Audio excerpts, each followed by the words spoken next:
Hi friends, I'm Aman Khan. So I'm from peer mentor of deep learning. So my topic for video logs is Markov models. Uh, Firstly, we'll know what is Markov models. Markov models are a type of statistical model that are used to analyze systems that change over time. They are based on the concept of Markov chain, which is a sequence of events where the probability of each event depends only on the state of the system at the previous event. In Markov model, the systems being analyzed is divided into a number of possible states, and the transitions between these states are modeled as probabilities.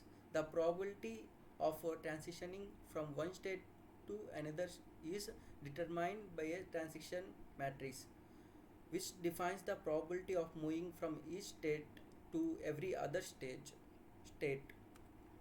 Markov models are used in a wide range of fields, including finance, engineering, biology, and linguistics.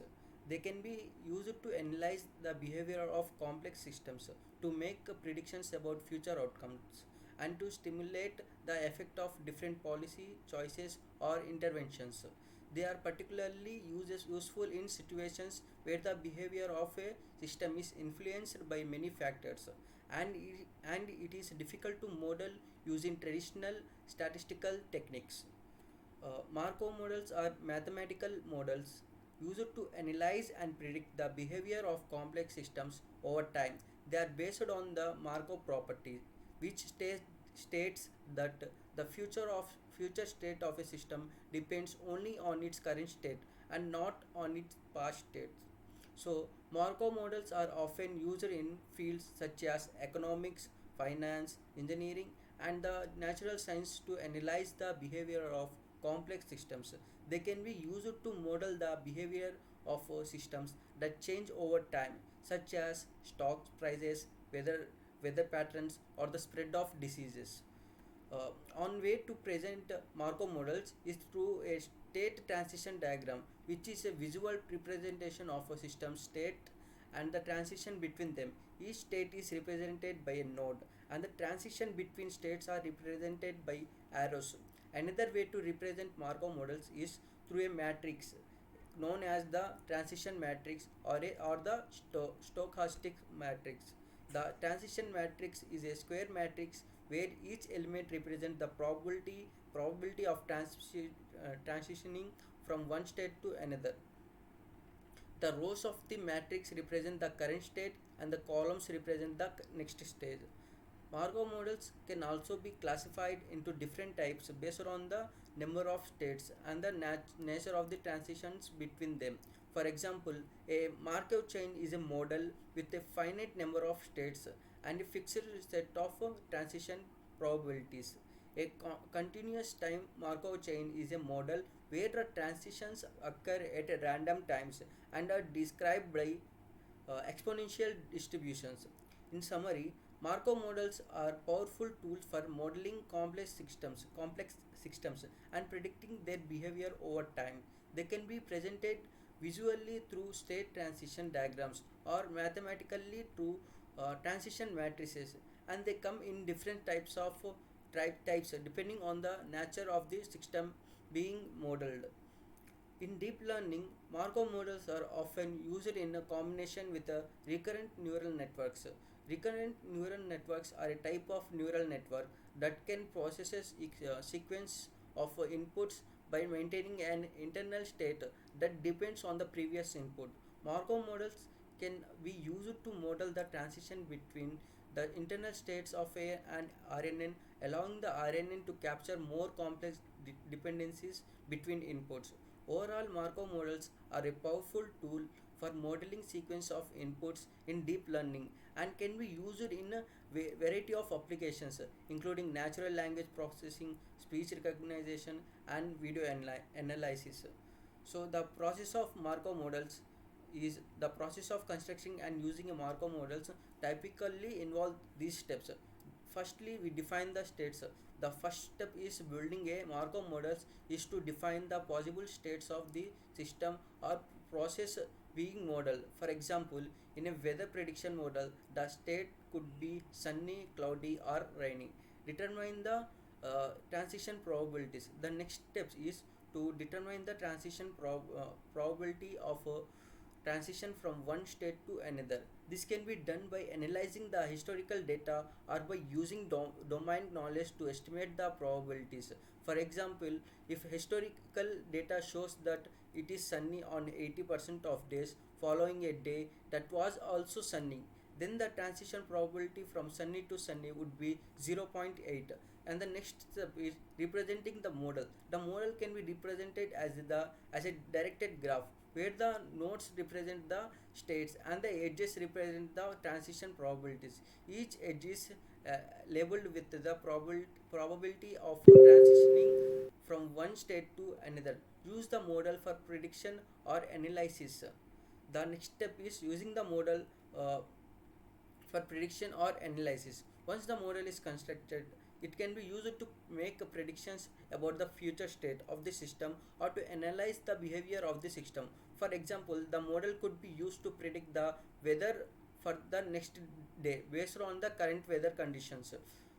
And the next step is refine the model. The accuracy of the Markov model can be improved by refining the state definitions, collecting more data to estimate the transition probabilities, or using a higher order Markov models that consider more than just the current state. The model can also be refined by incorporating feedback or observations from system being modeled, such as updating the transition probabilities based on new data.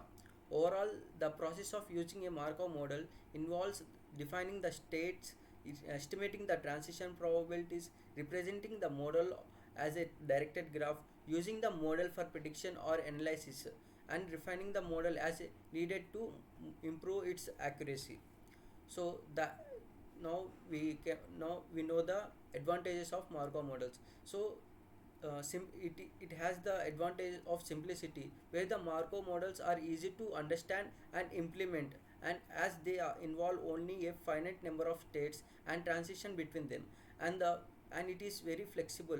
For Markov models can be applied to wide range of application from language to financial forecasting, and it is also efficiency.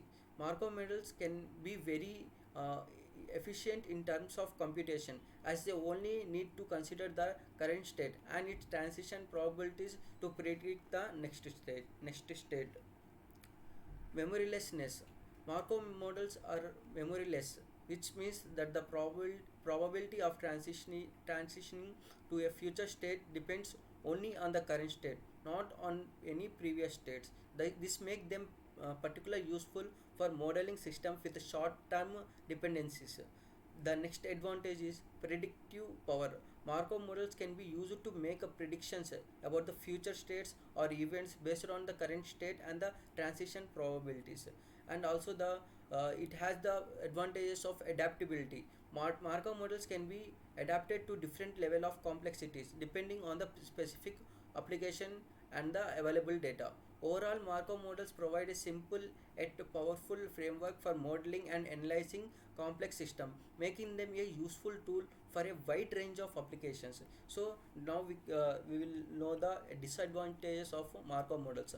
Memoryless assumption. Markov models assume that the probability of transitioning to a future state only depends on the current state and not on any previous state. This is called memoryless assumption, and it may not hold true in many real world situations. And limited applicability. Markov models are only suitable for problems where the state transitions are probabilistic and have a finite set of possible states. They may not be appropriate for problems where the state transitions are deterministic or where there are an infinite number of possible states. And convergence time. The convergence time of Markov models can be slow, especially if the number of possible states is large. This can make it difficult to obtain accurate predictions for some problems. Need for sufficient data. Markov models require a sufficient amount of data to accurately estimate the transition probabilities between states. In situations where data is scarce or noisy, the model may not perform well. And the another advantage is sensitivity to initial conditions. Markov models can be sensitive to the initial conditions of the system. This means that small changes in the starting state can lead to very different prediction for the future states. Lack of interpretability. Markov models may be difficult to interpret, especially when the number of states and transition is large.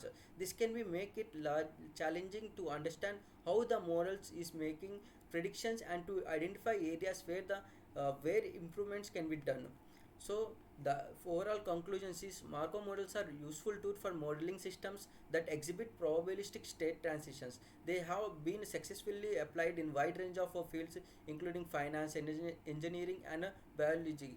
However, they also have some limitations including the memoryless assumptions, limited applicability, convergence time, need for sufficient data, sensitivity to initial conditions, and lack of interpretability. Despite this limitation, Markov models remains a powerful uh, tool for modeling and predicting the behavior of complex systems, especially when used in combinations with other modeling techniques and data analysis methods. Thank you.